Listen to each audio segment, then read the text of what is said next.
Hello les amis, bienvenue dans cette nouvelle vidéo, je suis ravie de vous retrouver. Alors plein de sujets aujourd'hui, de l'organisation, de la décoration, des courses, une recette très étonnante, du rangement. J'espère que tout cela va vous plaire et je compte sur vous pour un maximum de likes, de commentaires et surtout pensez à vous abonner pour soutenir cette chaîne.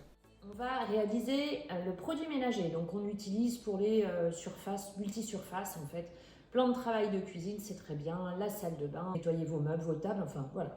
Multi-usage. Alors, très simple. Le gros avantage de cette recette, c'est que ce sont des ingrédients qu'on va trouver partout. Donc, du vinaigre blanc ou vinaigre d'alcool qu'on trouve dans le commerce. Du bicarbonate de soude que j'ai trouvé à Action, mais que vous allez trouver aussi partout.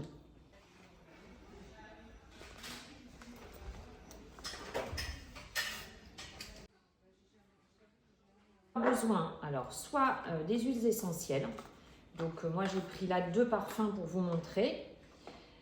Si on n'a pas d'huile essentielle, on peut utiliser des écorces de fruits, c'est-à-dire des écorces de citron, d'orange, de pamplemousse. Ensuite, on va avoir besoin d'eau, on va avoir besoin d'un verre gradué pour pouvoir mesurer, et donc une bouteille comme celle-ci. Bon, là, j'ai pris 2 modèles qui fait pulvérisateur. Donc moi, ce sont des bouteilles en verre que j'achète chez Maison du Monde, mais vous pouvez réutiliser des anciennes bouteilles que vous aviez achetées. Donc moi, j'aime vraiment le verre, donc j'essaie d'avoir beaucoup de verre à la maison et très peu de plastique. Donc je vais réaliser la recette dans l'une de ces bouteilles. La deuxième, ce sera pour la deuxième recette. Alors, je commence par verser donc mon vinaigre et je mets 100 ml de vinaigre. Voilà, là je suis pile à 100. Ensuite, je vais ajouter du bicarbonate de soude. Alors attention, avec le bicarbonate de soude, il faut y aller tout doucement puisque ça va faire une réaction chimique et donc ça va énormément mousser. Donc dedans, moi j'ai déjà une cuillère, donc en fait il me faut une cuillère entière de bicarbonate. Donc vous y allez vraiment tout doucement, vous voyez, parce que ça mousse beaucoup, ça fait vraiment une réaction chimique. Petit à petit, on verse notre bicarbonate. Donc là, je vais pouvoir tout mettre. Voilà. Donc mon bicarbonate de soude est mis. Alors tout simplement maintenant, je vais rajouter de l'eau. Je suis allée chercher de l'eau, donc elle est tiède, elle est chaude quand même. 350 ml. Donc là, j'ai fait vraiment le dosage pour ma bouteille. En tout, je crois que c'est une bouteille de 750 ml. 3, 4, non, une bouteille de 500 ml. Je vais terminer par mes huiles essentielles. Donc là, j'ai de l'huile essentielle de lavande et j'ai eucalyptus. Eucalyptus, j'adore, ça sent très très bon. La lavande, je suis moins fan, donc je vais mettre, pareil, c'est neuf, je viens d'acheter. Donc il faut que j'arrive à ouvrir. Ouais, ça sent super bon l'eucalyptus. Enfin, moi, j'adore ça. Après, c'est vraiment selon les goûts. Et en fait, on va mettre l'équivalent de 3 cuillères à café à peu près. Pour que ça sente vraiment bon. Après, vous pouvez mettre de l'amande, vous pouvez mettre de... Voilà. Et je mélange avec ma cuillère. Ouais, déjà, ça sent super bon. Et j'ai plus qu'à verser donc dans mon contenant.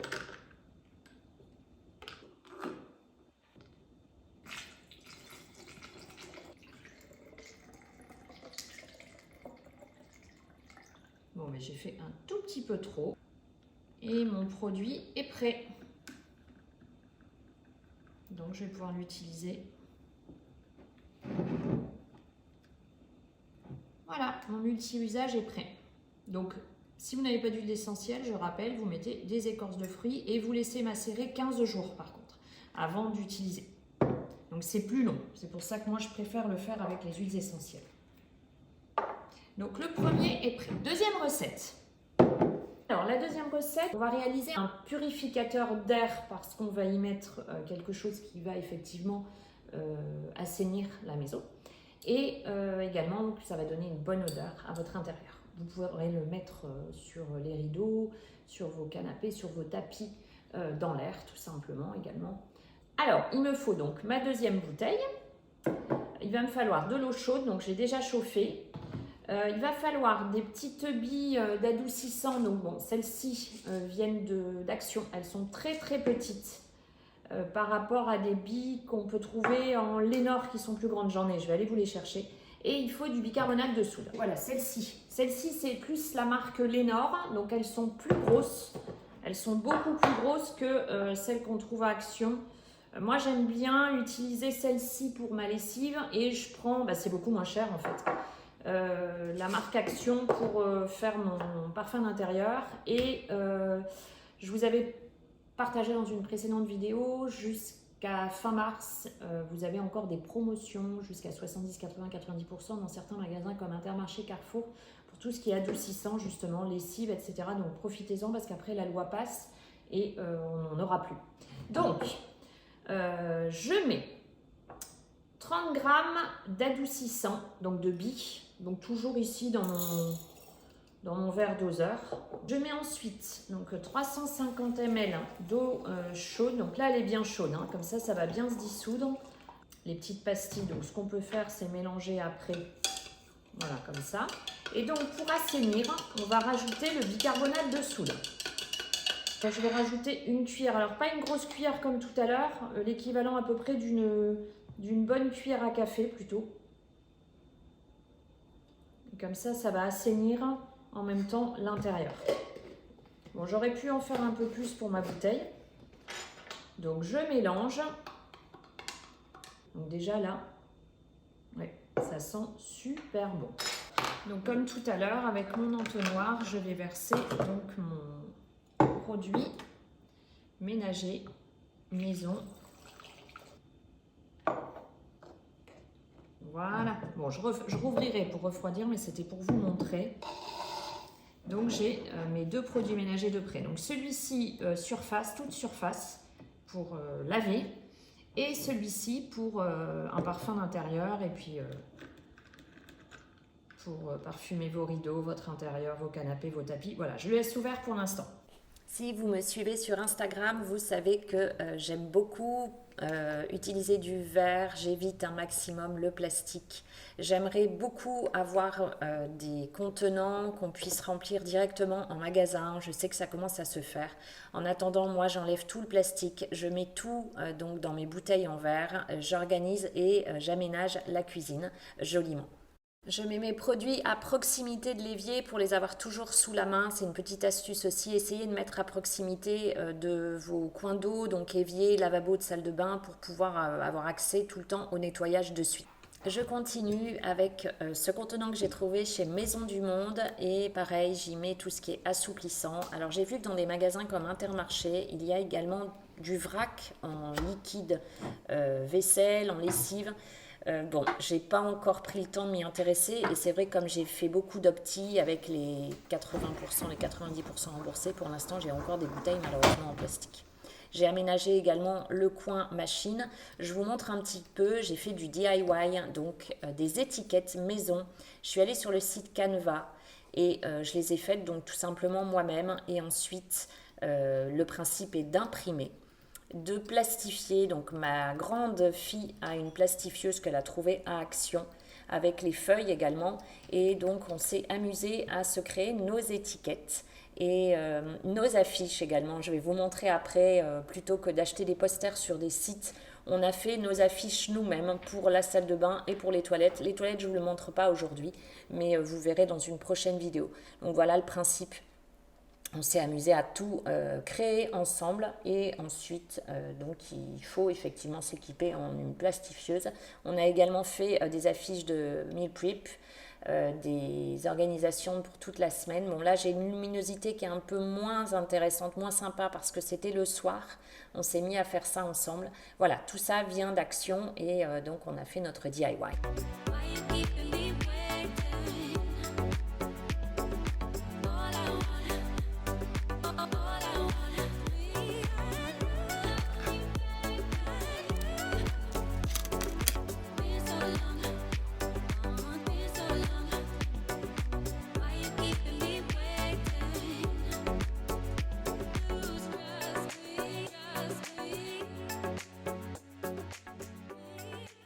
Même chose pour l'organisation des bocaux, donc tous mes légumes secs, mon chocolat, ma farine, mon sucre. J'ai également fait ces petites étiquettes. Alors, j'ai pas trouvé mieux que de les coller donc derrière avec du scotch et de chaque côté. Je vous avais demandé sur Instagram comment je pouvais coller. Bon, vous m'avez donné différentes idées.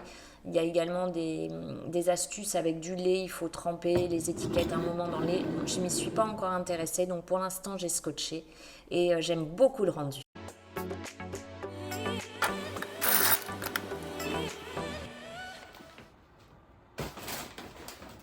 Bon, alors du coup, un retour rapide de course. J'ai déjà mis au frais tout ce qui avait à être mis au frais. Donc ça, je l'ai déjà mis dans un bocal, hein, donc dans un contenant de la cuisine. Donc j'ai acheté un lot de pâtes. J'ai fait pas mal de ce que j'appelle les optis.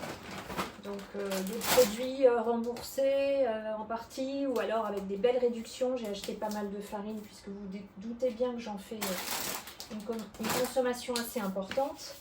J'ai acheté, il y avait pas mal, comme c'est bientôt la Chandeleur, beaucoup de prix sur le sucre, donc la farine, le chocolat, la pâte à spéculoos, nous on aime beaucoup à la maison. Il y avait aussi sur de la pâte à tartiner, de la bonne maman, donc il y avait du 30, il y avait du moins 60 sur le deuxième produit. La Francine aussi, celle-là elle est top pour vos brioches. Brioche, c'est vraiment la super farine, la suprême, je l'aime beaucoup, donc il y avait aussi une promotion dessus. J'ai repris de la lessive, hein, puisqu'en ce moment, donc c'est Intermarché, il y a 90% remboursé sur la cagnotte, donc en avantage. Donc il y a des gens qui m'ont écrit et qui m'ont dit que je n'allais pas utiliser tous ces produits. Ben si, moi je les utilise au quotidien. J'ai eu beaucoup de retours par rapport à mon stock de produits ici, en me disant c'est pareil, c'est des produits que je ne vais pas utiliser. Nous on est 5 à la maison, donc forcément du gel douche, du shampoing, de la lessive, de l'adoucissant, on utilise. Les pastilles lave-vaisselle aussi, moi mon lave-vaisselle tourne une fois par jour.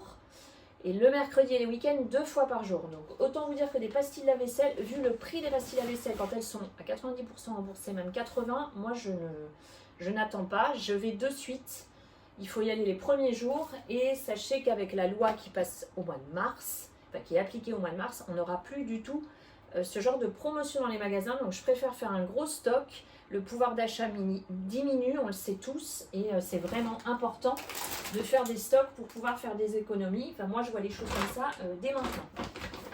Donc là, je vais tout stocker ici. Le garde-manger, le cellier, les bocaux. Donc, j'ai commencé de toute façon à faire des étiquettes. Je fais petit à petit. Il faut que je range encore toute cette partie-là. Je vous filmerai peut-être l'organisation du cellier et peut-être le rangement. Je vais voir comment j'avance dans tout ça. Voilà, je pense que j'ai fait le tour.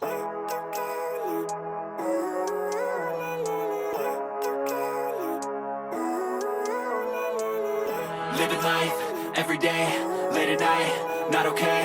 All I want, and I pray, all I need are some better days. Fuck me. Au niveau du frigo, alors on est des gros consommateurs de fromage, donc c'est pareil, j'ai fait un stock avec le camembert, j'ai fait un stock de chèvre, puisque c'est un produit acheté, c'était un produit acheté, le deuxième à moins 60 je crois. J'ai fait donc pareil avec celui-ci. Le poulet était aussi très intéressant, en sachant que j'ai fait ce matin 2 magasins, donc j'ai fait Intermarché et Carrefour, parce que c'est pareil, il y avait des belles promos à Carrefour. Par exemple aussi sur du beurre. Bon, ça c'est tout le poulet pour Naos. Donc j'ai pris, il y avait du bacon aussi. Et d'ailleurs, je sais pas où j'ai mis le deuxième bacon. Il est où? C'était un acheté, le deuxième. Où est-ce qu'il est? Il faut que je le retrouve. Il y avait de la viande, des steaks hachés aussi. Je passe maintenant à la réalisation de la recette. Vous allez voir, très étonnante, une pizza sans farine de blé. Donc je commence par couper en morceaux un petit chou-fleur. Je vais bien l'égoutter.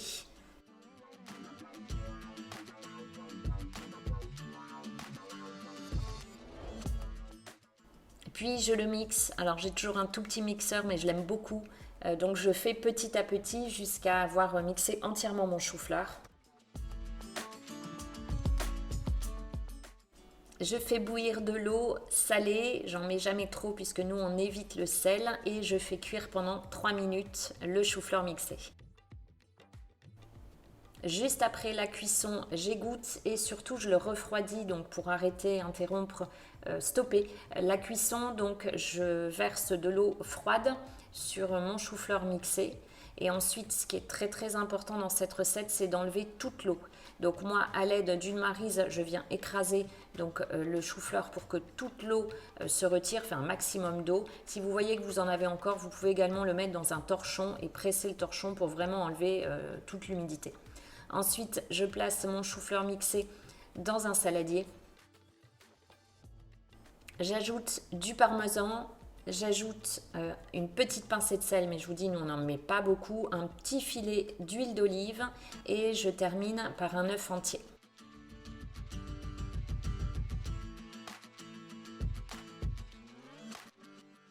Je mélange tout d'abord à l'aide d'une maryse ou d'une cuillère et je termine avec les mains. Ça va me permettre de former une pâte, de former plus ou moins une boule que je vais couvrir. Donc je la couvre et je la place au frais. Alors moi j'aime bien faire ça la veille, je la laisse toute la nuit au frais, mais laissez-la au moins 1 à 2 heures. Ensuite il suffit de placer cette préparation donc dans un moule. Alors au début je voulais tester dans ce moule, mais il était trop petit par rapport à la taille donc de la quantité de ma pâte. Donc finalement j'ai enlevé le moule et j'ai fait tout simplement sur du papier cuisson que je mets sur une plaque pour former une pâte à pizza classique, puisque l'idée de cette recette est de faire une pizza donc avec une pâte à base de chou-fleur. Ensuite, direction la cuisson, donc 20 minutes à 190 degrés. Et bon, vous voyez que ça fume encore. Je vais m'occuper de la garniture. Alors la garniture, c'est vraiment comme vous le voulez. Moi, j'y ai mis de la tomate. Ensuite, j'ai ajouté de la mozzarella, des morceaux de chèvre, des petits poivrons grillés. Bon, ça, évidemment, vous faites comme vous voulez. Vous pouvez y rajouter des herbes aromatiques. Mais nous, on n'est pas très fan à la maison. Et de nouveau, donc tout de suite, je replace ma pizza à base de chou-fleur. Ça me fait rire à chaque fois de dire ça parce que c'est vraiment une pizza très originale. Je la place donc dans le four, donc 10 minutes à 190 degrés en chaleur tournante. Après, c'est à adapter en fonction de votre four.